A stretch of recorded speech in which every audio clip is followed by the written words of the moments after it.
Number 1, Vrindavan या किसी भी तीर्थ स्थली पे जाके रील्स बनाना। तीर्थ स्थली पे जाके गोल गोल घूमने से और अपनी सुंदरता का प्रदर्शन करने से अच्छा है कि हम अपना ध्यान लगाएं। किसमें? ठाकुर जी के दर्शन करने में। ध्यान लगाएं ये पता करने में कि उस स्थली पे भगवान की या भगवान के भक्तों की कौन सी लीला हुई थी, वहाँ पर जो भगवान का विग्रह है वो कैसे प्रकट हुआ था। तो वहाँ जाके अपनी लीलाएं ना बनाएं, भगवान की लीलाओं को भक्तों द्वारा सुनकर उसे अपने दिल में बसाएं। नंबर 2 है सेल्फी लेना। सेल्फी लेने में कोई बुराई नहीं है, जस्ट टू मेक मेमोरीज कि हाँ हम इस स्थली पर इन भक्तों के साथ गए थे, और प्यारी सी मेमोरीज को अपने दिल में साझा कर लेना। लेकिन ठाकुर जी को बैकग्राउंड में रखकर अपनी सेल्फीज लेना या फिर videos banana is a problem. मंदिरों में लिखा जाता है कि भगवान के साथ सेल्फी लेना मना है, तो इन नियमों को बनाने का एक पर्टिकुलर कारण है और इसीलिए आपको मंदिरों के नियमों का पालन करना चाहिए। और मंदिर में भगवान को भगवान की तरह देखें, अपना यार दोस्त बॉयफ्रेंड गर्लफ्रेंड की तरह ना देखें। उनकी छवि को अपने दिल में बसाएं, क्योंकि ये स्पिरिचुअलिटी अंदर का विषय है, दिल का मामला है। नंबर 3 है कूड़ा फैलाना। तो जब भी लोग धाम आते हैं हम देखते हैं कि वो अपनी चलती गाड़ी से ही परिक्रमा मार्ग पर प्लास्टिक की बॉटल्स, चिप्स, कूड़ा कचरा ये सब फेंक कर गंदगी फैलाते हैं। जहाँ इतने सारे श्रद्धालु परिक्रमा लगाते हैं, दंडवत परिक्रमा लगाते हैं, और फिर वही गंदगी अगर गौ माता खा ले और उसको खाने से वो मर जाए, तो सोचो आपको कितना बड़ा अज्ञात अपराध लग सकता है, यानी अनइंटेंशनली पाप करने का अपराध लग सकता है, जो कि आपके अच्छे कर्मों को नष्ट करता है। हमारे शास्त्रों में लिखा है दैट विदाउट धाम सेवा देयर इज नो नाम सेवा। धाम सेवा के बिना हम हरि नाम की सेवा नहीं कर सकते। तो सेवा तो दूर की बात है, हम इस तरह से कूड़ा कचरा फैला के धाम में अपराध कर रहे हैं। तो अगर हम धाम में साफ सफाई नहीं रख सकते, धाम की सेवा नहीं कर सकते, तो कम से कम गंदगी फैलाकर अपराध भी ना करें। ये वृंदावन धाम है, वृंदा देवी है जो कृष्ण को बहुत बहुत प्रिय हैं। तो सोचो आप धाम में गंदगी फैलाकर, कूड़ा कचरा फेंक कर आप उन्हीं के ऊपर तो गंदगी फेंक रहे हो। तो खुद सोचिए कि आपकी ये सब एक्टिविटीज से कृष्णा खुश होंगे?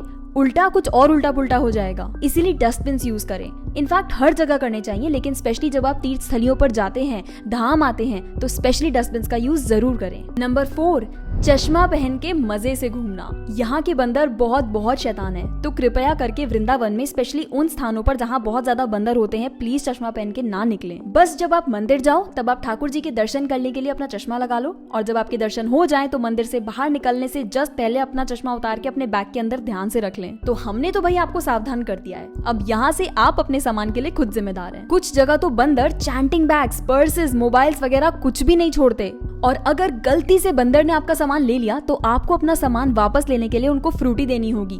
जी हाँ, सही सुना आपने, यहाँ के बंदर फ्रूटी के ब्रांड एम्बेसडर हैं, और कुछ नहीं चलेगा, इसलिए आपको उनको फ्रूटी देकर अपना सामान वापस लेना होगा। वहाँ पर मौके का फायदा उठाकर आसपास के लोग आपको 10 की फ्रूटी कम से कम 50 रुपए में देंगे, तो इसीलिए आप चुपचाप से 50 रुपए देकर फ्रूटी ले लें और ये समझे कि आपने ब्रजवासी सेवा कर दी है, और अपने इमोशंस में ज्यादा ना बहे, क्योंकि उस टाइम पर आपका सामान ज्यादा जरूरी है। इसीलिए 50 रुपए दें, फ्रूटी लें, बंदर को दें और अपना सामान वापस लें। नंबर 5 है वृंदावन के अंदर गाड़ी लाना। देखो भाई, वृंदावन में वीकडेज में गाड़ी अंदर लाना तो अलाउड है, लेकिन पिछले 1 साल से वृंदावन में इतना बुरा हाल है, ट्रैफिक जैम्स पे ट्रैफिक जैम्स, मतलब वीकडेज को भी ट्रैफिक जाम देखने को मिलते हैं। सब कुछ एकदम लिमिट से बाहर होने लगा है। इनफैक्ट कभी कभी तो लोगों के जाम देखने को मिलते हैं, ट्रैफिक नहीं होता लेकिन लोग फिर भी फंसे हुए होते हैं। तो अगर आप इसके ऊपर से गाड़ी अंदर लाते हो तो सोचो क्या हाल होगा। सिर्फ आपको तो प्रॉब्लम होगी ही होगी, उसके अलावा जो श्रद्धालु हैं उनको भी काफी डिफिकल्टीज का सामना करना पड़ेगा, और कोई तो भीड़ में गुस्से में आके आपकी गाड़ी पे स्क्रैचेस भी मार सकते हैं, ऐसा हमें लोगों ने बताया है। अब भक्त परिक्रमा लगाने का प्रयास कर रहे हैं, लेकिन ढंग से लगा ही नहीं पा रहे हैं, क्योंकि रास्ते में इतने सारे ट्रैफिक जैम्स देखने को मिलते हैं।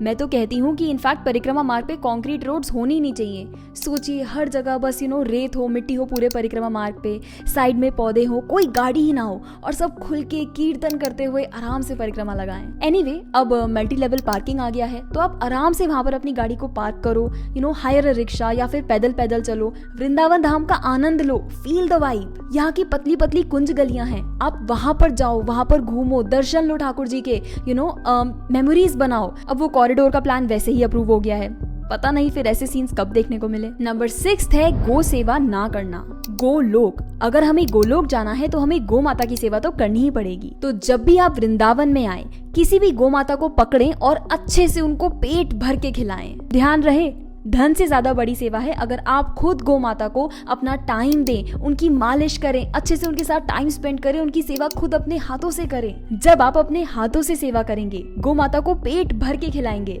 तब गौ माता के दिल से निकलेगा आपके लिए आशीर्वाद। देखो, गौ माता के अंदर सभी देवी देवता वास करते हैं। तो जब आप गौ माता को प्लीज करते हैं, आप उनको अच्छे तरीके से पेट भर के खाना खिलाते हैं, तो सारे के सारे देवी देवता भी आपसे खुश होते हैं। और बस जो भी देवी देवता अलग अलग प्लैनेट्स कंट्रोल कर रहे होते हैं, नक्षत्र कंट्रोल कर रहे होते हैं, वो सब भी एकदम खुश होते हैं, है ना। तो आपके जीवन से सारी की सारी प्रॉब्लम्स खलास। तो इसीलिए रेगुलर बेसिस पे गौ माता की सेवा जरूर करें। नेक्स्ट है टेम्पल्स में आके सेवा ना करना। भक्ति रसामृता सिंधु में लिखा है कि यदि हम किसी मंदिर में जाते हैं दर्शन करने के लिए, तो हमें वहाँ पर जाकर सेवा जरूर करनी चाहिए। अगर इतने सारे भक्त और श्रद्धालु होने के कारण आप वहाँ पर सेवा नहीं कर सकते, तो आपको धन से सेवा तो जरूर करनी चाहिए, अपनी क्षमता अनुसार। वो कुछ भी हो सकता है, 10, 20, 50 रुपए। ये समझिए कि वो सेवा मंदिर के ऑपरेशंस रन होने में, प्रचार होने में, ठाकुर जी को भोग लगाने में ही यूज हो रही है। आप इस तरह से अपना रियल बैंक अकाउंट यानी स्पिरिचुअल बैंक अकाउंट बढ़ा रहे हैं। लेकिन हमें इन बातों का भी ध्यान रखना है कि हम सेवा सही जगह करें, उस जगह करें जहाँ पर उस धन का सही उपयोग हो रहा हो। नंबर 8 है अश्लील कपड़े पहनना। देखिए, हम जब भी कभी भी तीर्थ स्थली पे जाते हैं, जब भी हम कभी धाम यात्रा पे जाते हैं,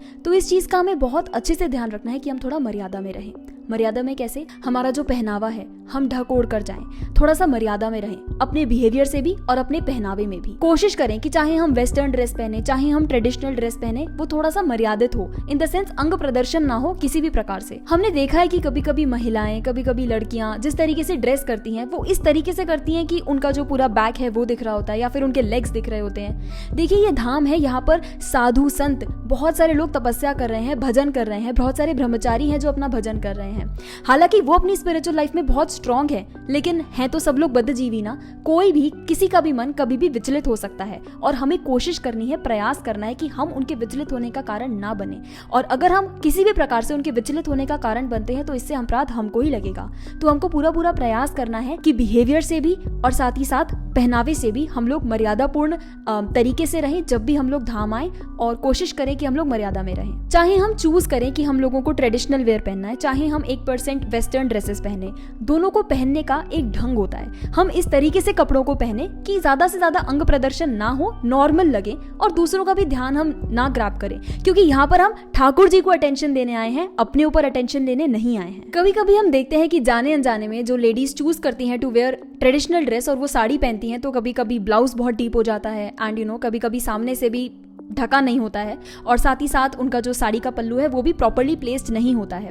तो इस चीज़ का हमें बहुत विशेष ध्यान रखना चाहिए कि हम लोग प्रॉपर्ली ड्रेस्ड हो, because in the name of wearing a traditional dress कभी कभी उस तरीके से पहनावा नहीं होता है। तो हमको कोशिश करनी है कि हम अपना शरीर ढककर रखें, पहनावे को डिसेंट बनाएं, और साथ ही साथ हम यहाँ पर ठाकुर जी के प्रॉपर दर्शन करने आए, भक्तों का संग लेने आए, और भजन भक्ति में ज्यादा ध्यान लगाएं रादर देन अपने ऊपर ध्यान डाइवर्ट करने के लिए। तो जब भी वृंदावन आए या फिर किसी भी तीर्थ स्थली पर आप जाएं, तो इन बातों का जरूर ध्यान रखें और ये गलतियां ना करें। वीडियो कैसा लगा आप हमें नीचे कॉमेंट करके बता सकते हैं। वीडियो को लाइक करें, ज्यादा से ज्यादा लोगों तक शेयर करें ताकि वो ये गलती ना करें जाने अनजाने में, और चैनल को सब्सक्राइब करना मत भूलें। हरे कृष्णा।